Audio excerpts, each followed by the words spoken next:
Benim İstanbul'uma hoş geldiniz.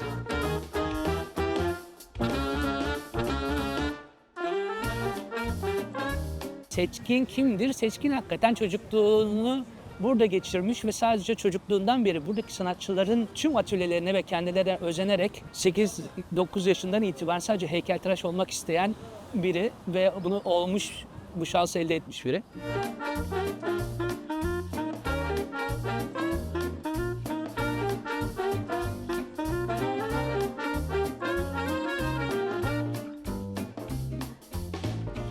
Kuzguncuk benim için tabii ki çok şey ifade ediyor ama Kuzguncuk ben hep şeye benzetiyorum, hakikaten Truva'ya benzetiyorum. Yani aynı katmanlıkta üst üste örülmüş ve bir bütüne ulaşmış bir semt bence Kuzguncuk. Özellikle benim çocukluğum döneminde yani burada 4 mezhepten, 4 dinden insan yaşıyor ve birbirleriyle iç içe o kadar güzel bir diyalogla. Ya benim çocukluğum burada muhteşem geçti ya gerçekten. Aralarda gezdikçe görüyorum ki o katmanlaşma hala devam ediyor. Benim yaşımda çocukluğumdaki arkadaşlarım ne bileyim işte Bakkal Ahmet abi vardı. Bakkal Ahmet abinin oğlu benle aynı sınıfta ilkokul okuyorduk. Şimdi o büyümüş. Bakkalın başında o yani. Kalanlar da var. Bence onlar hala devam ettiriyorlar. Kuzguncuk'un bu katmanlı yapısı bence Kuzguncuk'u Kuzguncuk yapan değerlerden biri gerçekten.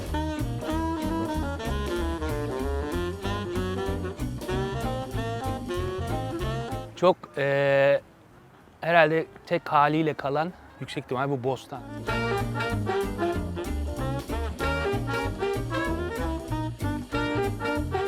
Bostanda hani bu şeyi yapardık yani oynardık falan ve şunu hatırlıyorum yani şu kalıntı hala duruyor bak.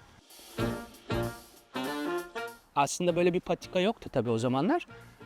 Ağaçların arasından böyle bayağı tutuna tutuna dik mik çıkıyordun. İşte ilk o 6 aylık geldiğim eve çıkıyorsun burada. Perihan Abla Sokağı vardı. Perihan Abla dizisi burada çekildiği için oraya Perihan Abla Sokağı demişlerdi. Ha bir de onda bile oynadık biliyor musun çocukluğumuzda? Çünkü bütün Kuzguncuklu çocukları oynatıyorlardı.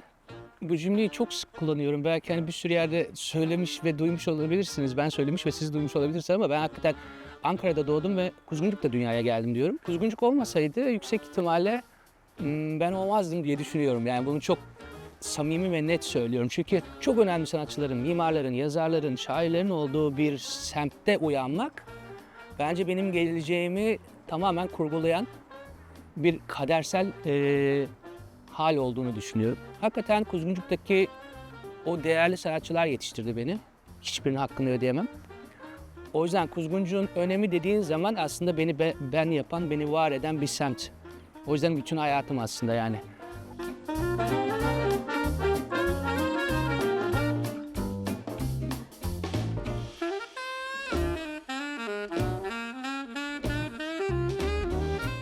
Güzel Sanatlar Lisesi'ni bitirdikten sonra ya hep hayal bir atölye açmak tabii. O zaman da hatırlıyorum bunun üst katındaki babamın arkadaşıydı ve galiba bu alt katta onundu ve atıl duruyordu o zaman çok atıldı. Babama dedim bir konuşsan da bana atölye yapsak orayı falan. Ve sonra hakikaten oldu. Ben üniversite 1'de ilk atölyemi açmıştım yani ve buradaydı. Hafta sonları gelip çalışıyordum. Hatta iş alıyordum, para kazanıyordum. İşte kaç, 19 yaş mı oluyor tabii. Şurada da bir heykeltıraş ustam vardı. Şurası kavurmacı olan şu anda. Çok güzel bir atölyeydi ve böyle bayağı 7-8 sene falan çalıştım yani. Burası zaten hani Kuzguncuk'un bildiğiniz ana caddesi ama tabii ki hani çok fazla değişmişler. Yani buradaki her işte şurası marangozdu, yan taraf kıraathaneydi, şurası lokantaydı, şurası fırındı falan hepsi kafe edilmiş. Şu mükemmel binada Berber Muzaffer'di. Hakikaten benim ilkokulda tıraş olmaya gittiğim, ki herkesin gittiği Berber Muzaffer'di. Burayla ilgili çok komik bir anım var. İlkokul 5'teyken ben Kuzguncuk'ta resim yarışması düzenlendi. Ve ben de buraya gelip pastelle burada karşısında bayağı şövalemi koyup bu Berber Muzaffer'in binasını çizmiştim. O kadar keyifli bir şey yapmışlardı ki bütün öğrencilerin resimlerini buradaki esnafın camlarına astılar ve oy pusulaları yapıldı. Bütün Kuzguncuk ahalisi oyladı bütün resimlere. Böyle esnafın camlarında resimlere baka baka dolaşa dolaşa işte puan verdiler. Ben de o yarışmada birinci olmuştum bu Berber Muzaffer'i çizerek. Hiç unutmuyorum, ödülü de bir tane fotoğraf makinesiydi. Ve o yüzden buranın da şeyi çok önemli. O resim hala durur bu arada. Nevzat Sayın'da. Burada tabii ki hani işte Perihan abla çekildi diye başka bir ismi vardı. Sonradan Perihan abla sokağı. O dönemin hakikaten böyle acayip kült bir şeyine dönüşmüş bir dizisi oldu o. O yüzden böyle sokağa bile ismini verdiler, düşünsenize yani. Yani her yerde sanat, resim atölyesi, heykel atölyesi, dediğim gibi mimarlık ofisleri. Yani Çağrı'yla Can Baba buradaydı, düşünün Can Yücel buradaydı. Ve çocukluğumda hep yani bir sürü bunlarla geçti. Tabii ki bunun o sanatçıların atölyelerinde zaman geçirmiş olmak beni sanatıma büyük katkıda bulundu. Yani kimliğimi bulmamda büyük katkıda bulundu. Bütün o sistem burada oluştu. Bütün o aslında bakış burada oluştu. Ben atölye adamıyım, yani atölyede olmayı çok seviyorum. Yine Kuzguncuk yüzünden o atölyelere merak salmak dedim ya size, işte ilk atölyemi 18 yaşında açtım falan filan. O yüzden Kuzguncuk'un hakikaten beni oluşturmasındaki katkısı, hani gerçek söylüyorum, böyle hani %50 falan değil, yani %99.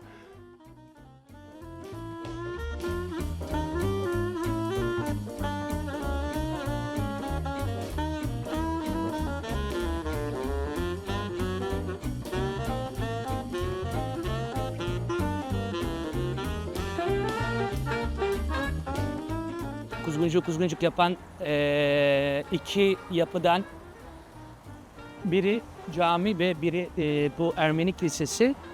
Neden Kuzguncuk yapan deyince, Kuzguncuk hakikaten çok katmanlı bir yer ve çocukluğumda dediğim gibi burada 4 tane dinin yapısı var. Yani burada dediğim gibi cami, kilise, orada bir tane sinagog var. Bir tane daha var ama onun ne olduğunu şu an hatırlamıyorum.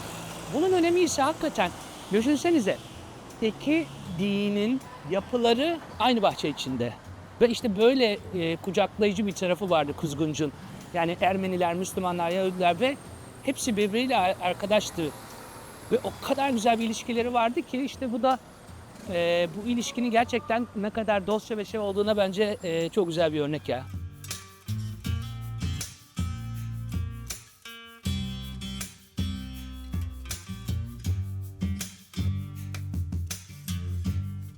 Buraya da aslında niye öyle uğrayalım istedim? Çünkü burası aslında Kuzguncuk'un en tepesi, Nakkaştepe.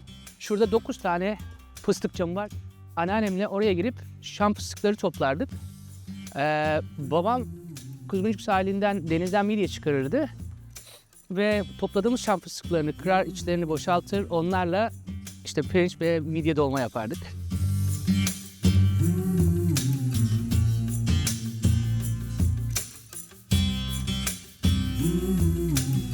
Biz bu tarafta oturuyorduk. Anneannem yani vadinin karşısında oturuyordu. Çok komik.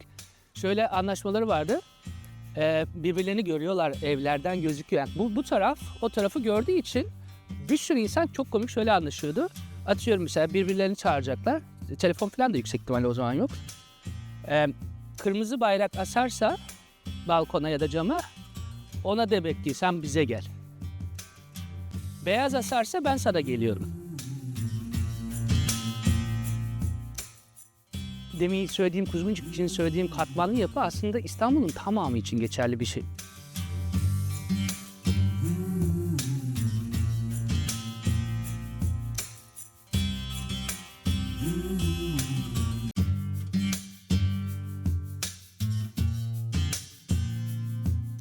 Biz şu anda Atatürk Otosanayi'deyiz. Burada yaklaşık herhalde 12 senedir falan var. Olmuştur 12 atölyenin burada. Daha önce aslında orayı da keşke birlikte gezebilseydik. Taksim'de çok güzel bir eski Rum ilkokulu, 4 arkadaşımızla paylaştığımız bir Rum ilkokulu bizim atölyemizde. 4 sınıfı olan ve her sınıfı bir sanatçının atölyesiydi. Avlusu vardı, avluda buluşulurdu, çaylar içilirdi. Sonra herkes sınıflarına dağılır ve çalışır. Çok güzel bir şeydi. Oranın tabii ki şeye girmesi, tadilata, işte kentsel dönüşme falan filan, oradan çıkmak zorunda kaldık. Ve sanayiye geldim. Aslında çok tercih ettiğim bir yer değildi. Ama buraya geldikten sonra buranın dinamiğinin bende bir farklı bir his yarattığını gördüm. Yani şimdi burayı çok sevmeye başladım. Çünkü çok hoşuma gidiyor. Yani burası tabii ki şu anda Maslak'ta aslında İstanbul'un tam göbeğindeyiz yani. Ama burası o kadar bir getto gibi kalmış ki aslında hayatında dışındayız. Yani buraya girdiğin anda İstanbul'da gibi hissetmiyorum. Aynı zamanda işin teknik kısmı da var. Burada bir sürü bir şeyi çok rahat çözebiliyorsun. İşte boyacısı var, osu var, metalcisi var, bilmem nesi var. Ya esnafsın burada, anladın mı? Ben de esnafım. O esnaf muhabbeti hoşuma gidiyor.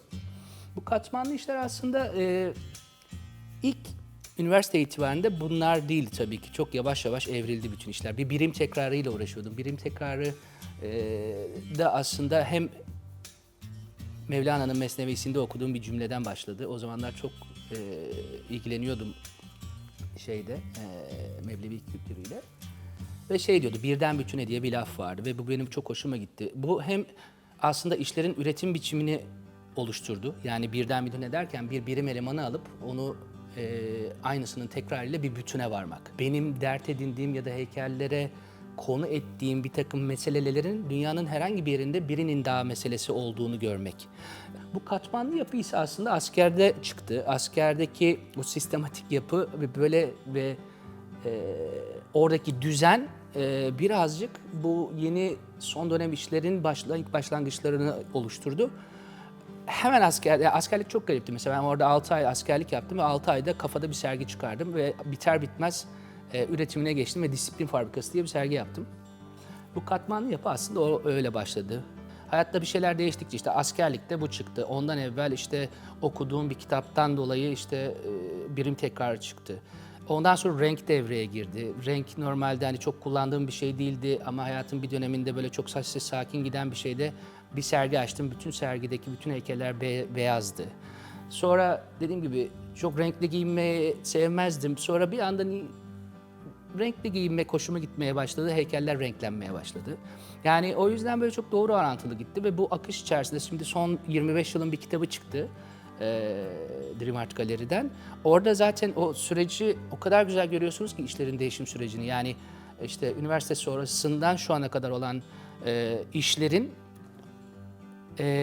her birinin aslında ne kadar birbirinden farklı olduğunu ama yavaş yavaş böyle kendi samimiyetiyle nasıl buraya geldiğini aslında çok güzel anlatan bir kitap oldu. Aslında şöyle, İstanbul'un geneli zaten dediğim gibi hani herkesin zaten tartışmasız söylediği hani böyle bir şehir yok, gerçekten yok. Bütün dünyada hani genel işte büyük kentlerde de böyledir. Hani sanat dünyasının döndüğü bir yer. O yüzden o enerjisi o anlamda da güzel.